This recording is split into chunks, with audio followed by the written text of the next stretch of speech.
전체 부품 구성은 이제 좀 전에 설명을 드렸고, 자, 보통 모니터에 들어가는 그 입력 단자는 똑같아요. 우리가 정면에서 이렇게 봤을 때, 커넥터를 봤을 때 1, 2번 12V, 3번 온오프, 4번 브라이트 뭐 딤, 그 다음에 5, 6번은 그라운드. 이렇게. 자, 그래서 우리가 대기 상태일 때 뭐 아답터를 꽂자마자 탁 모니터가 들어오는 건 아니잖아요, 그죠? 그래서 모니터에다가 이제 전원을 공급해주고 아답터를 딱 꽂고 파워 버튼 눌러야 이제 화면이 들어오는 거죠. 그랬을 때 아답터를 딱 꽂았어요. 이게 다 체결돼 있겠죠. 케이블이 다 연결이 돼 있는 상태. 그런 상태에서 이제 전원을 딱 꽂으면 12V가 먼저 들어와요. 여기서 여러분들이 보실 때 1번은 뭐냐? 스탠바이 상태. 그러니까 전원을 꽂혀 있지만 파워 온이 되지 않은 상태. 1번. 2번은 뭐냐? 파워 온 된 상태. 다시 말해서 여기서 1번 이렇게 돼 있죠. 이 라인은 뭐냐? 스탠바이 상태에서 전원이 존재하고 있는, 전류가 흐르고 있는 그런 상황을 표시한 겁니다. 1. 2번은 뭐냐? 파워 온 된 상태. 파워 온 된 상태에서 여기에 신호가 들어왔다. 5V가. 여기 펄스가 존재한다. 파워 온 됐을 때. 그러니까 첫 번째는 이제 1의 상태를 보는 거죠. 스탠바이 상태. 여기 보시면 12V가 딱 들어왔어요. 들어와서 10ohm짜리 저항을 건너가서 컬렉터에 가서 대기하고 있습니다. 그리고 또 한 가닥은 넘어왔는데 약 2kg짜리 저항을 타고 넘어가서 베이스로 들어가요. 이게 1번 상황, 즉 스탠바이일 때 그대로 이루어집니다.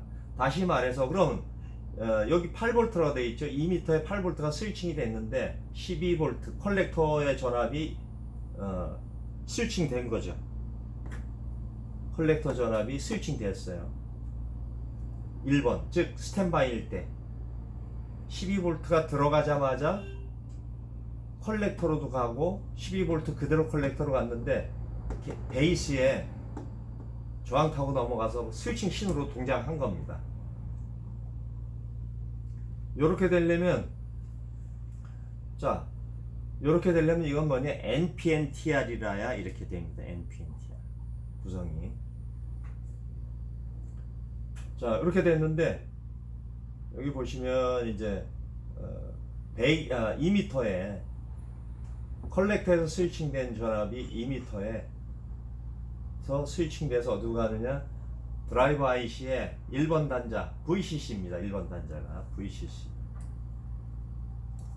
VDD 전원 단자입니다. 2번 단자가 ENA 단자. ENA는 뭐냐? 온오프란 뜻이라고 그랬죠. 온오프. ENA 온오프.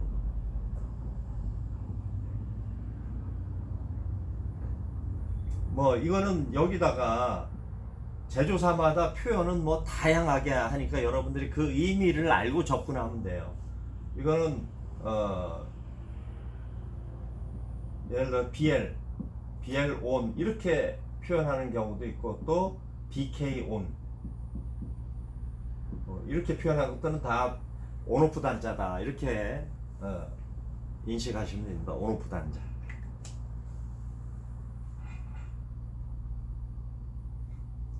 그 다음에 아웃 8번 단자. 얘가 출력 아웃 출력 단자가 뭐냐? 펄스가 나오는 거죠. 드라이버 IC나 DC-DC 컨버터는 출력 단자가 다 펄스가 나와야 됩니다. 펄스가 검출이 돼야 돼요. 정상이라면.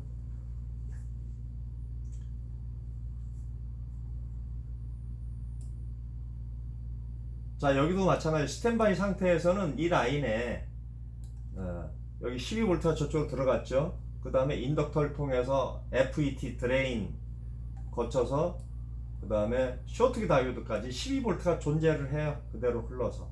근데 12V로는 여기 그 설계되어 있는 백라이트 회로를 킬 수가 없기 때문에 뭐 그냥 들어가 있습니다. 그렇게 들어가 있는 상태가 스탠바이 상태다. 그 상태에서 다음 신호가 들어와야 돼. AD 보드에서 온오프 신호가 들어와야 됩니다. 온오프 전압이 들어오면 여기 이제 5V가 들어왔는데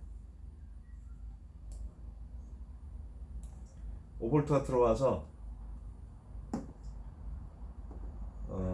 여기 저항을 하나 거치죠. 저항 타고 넘어와서 2번 단자 ENA 온오프 단자로 들어가요. 이제 전원은 미리 들어와 있죠. 1번이니까 스탠바이 상태에서 전원 들어와 있고 파워 온 하는 순간 온오프 신호가 들어오면 출력 단자 이 게이트 드라이브죠. 게이트 드라이브. 왜? FET 게이트로 가는 거니까. 이 출력 단자에서 펄스가 나옵니다. 펄스가 나와서 요런 펄스가 게이트로 가요. 근데 아까 12V가 드레인에 먼저 들어와 있었죠. 12V가 들어와 있었습니다. 1번 스탠바이 때 들어와 있어요. 들어와 있는 상태에서 펄스가 게이트에 인가됨으로 해서 12V를 강제로 온오프 시켜요. 게이트 펄스가 12V를. 그렇게 해서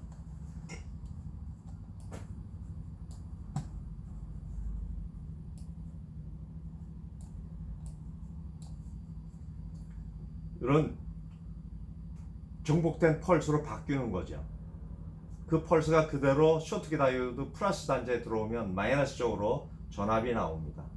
여기도 약 40V가 나왔는데 12V가 들어가서 40V 3배 이상 승합된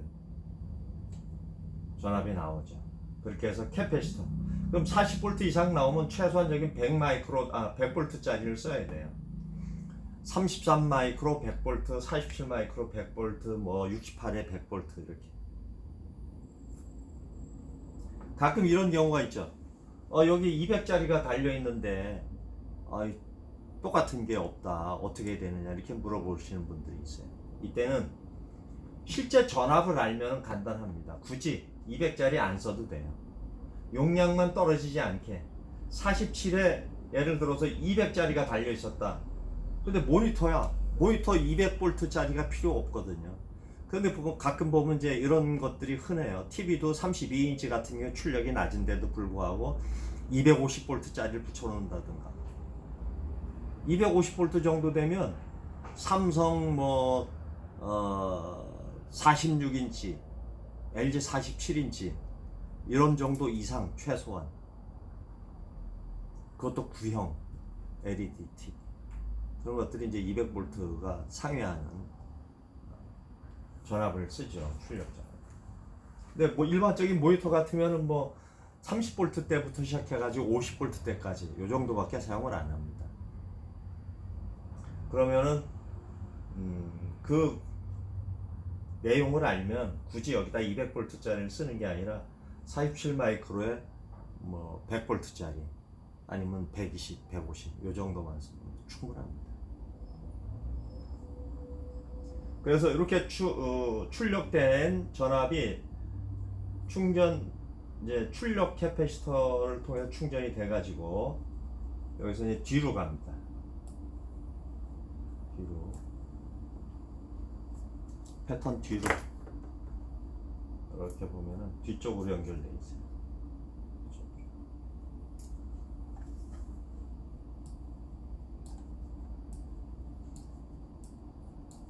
출력 단자. 여기서 보통 이제 단자가 6개 이제 단자인데 출력 커넥터. 보통 가운데 2개가 이렇게 짝 쓰면은 가운데 2개가 플러스 양쪽 2개는 마이너스입니다. LED 마이너스 1, 2, LED 마이너스 3, 4 이렇게 구분합니다. 이건 이제 LED 회로 설명할 때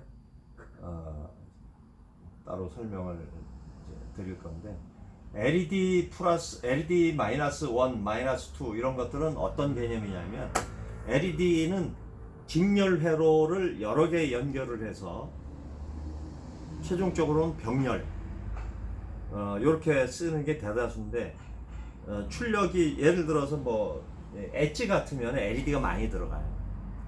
그럼 그건 엣지 같으면 거의 다 90% 이상 병렬 구조입니다. 근데 TV 같으면 TV 중에 이제 엣지가 아니고 이제 직화 타입들이 있어요. 직화 타입의 32인치 또 드물게는 40인치도 뭐 직렬 한 개 회로 가지고 구동을 시키는 경우가 있습니다. 최근에 나온 모델들일수록 LED가 적게 들어가요. 초창기 나온 LED 초창기 예를 들어 2011년, 12년 요때 나온 그 LED들은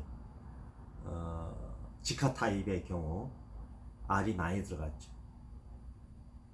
그러니까 LED가 많이 들어갔습니다.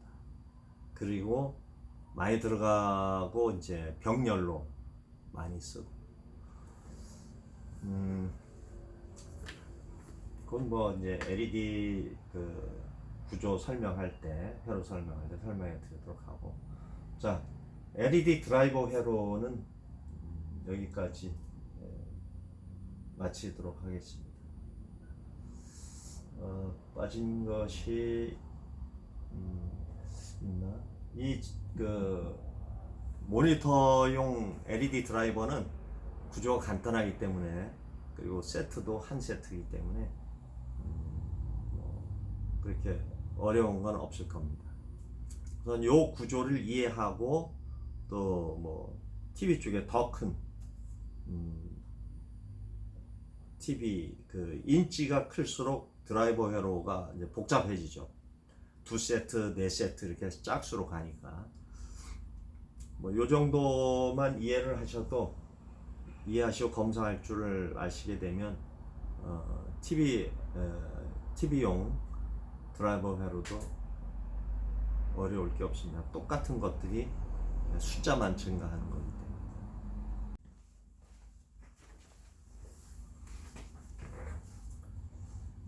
때문에. 그 다음 추가적으로 이제 설명할 거는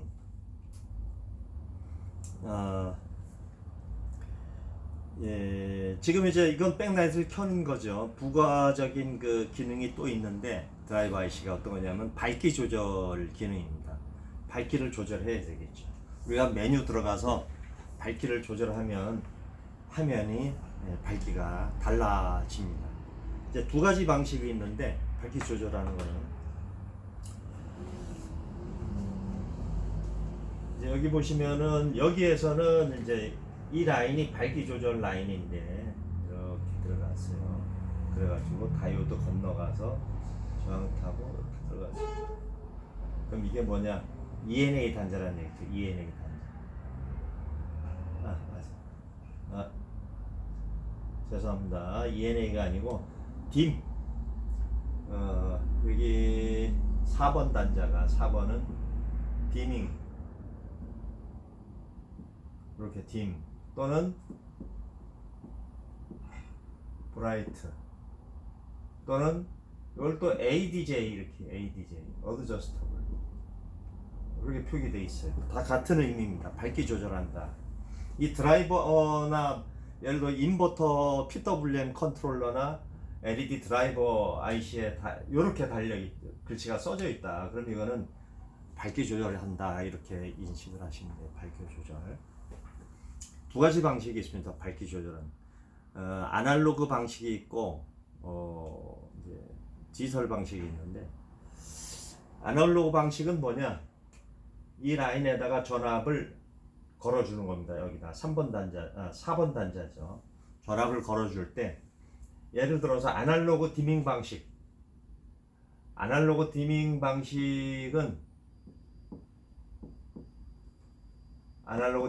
어떤 거냐면 전압을 이 4번 단자 밝기 조절 단자에다 전압을 높이면은 어두워져요.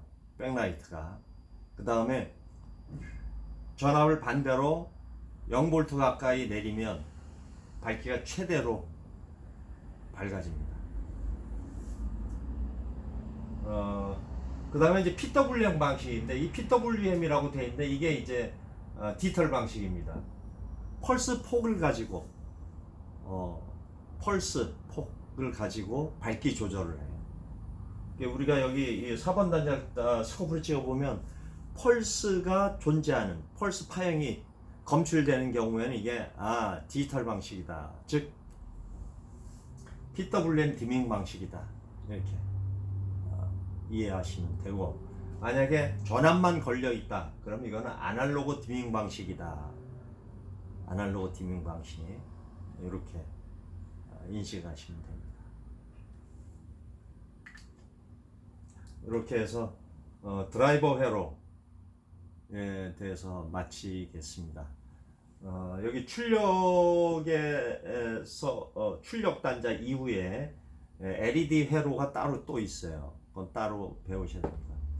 그 다음에 이제 제 영상을 보시는 분들 중에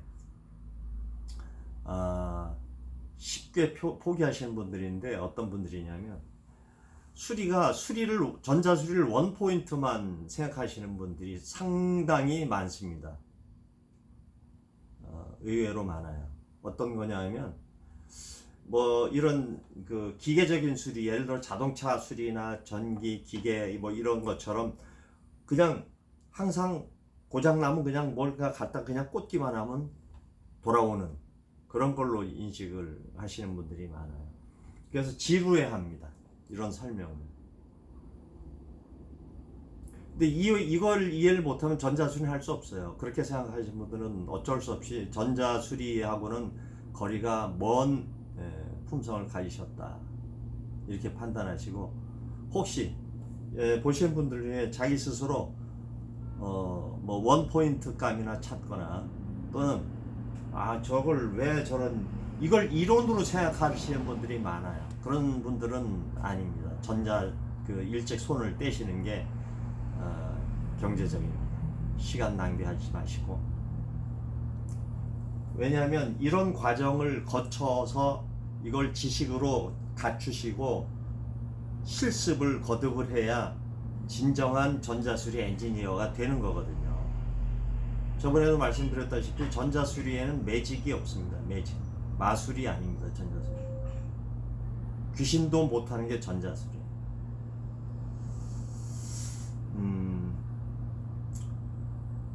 왜냐하면 어떻게 발생하는지 그 예측이 안 되는 게, 고장 발생에 대한 예측이 안 되는 게 전자수리거든. 근데 단순하게 이제 이걸 뭐 어떤 증상이 있다, 그럼 바로 어떤 부품을 갖다가 딱 꽂아 넣는다, 이런 거는 없습니다. 전자수리 분야에서. 그걸 배우시는 분들이 꼭 내가 전자가 취미로 배우시든 생업으로 배우시든 간에 이걸 꼭 명심해야 될 거는, 전자수리는 매직이 아니다.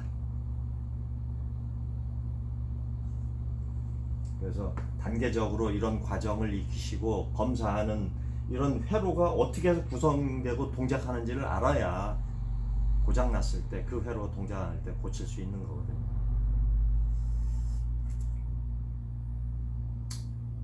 열공하시기 바랍니다. 이상입니다.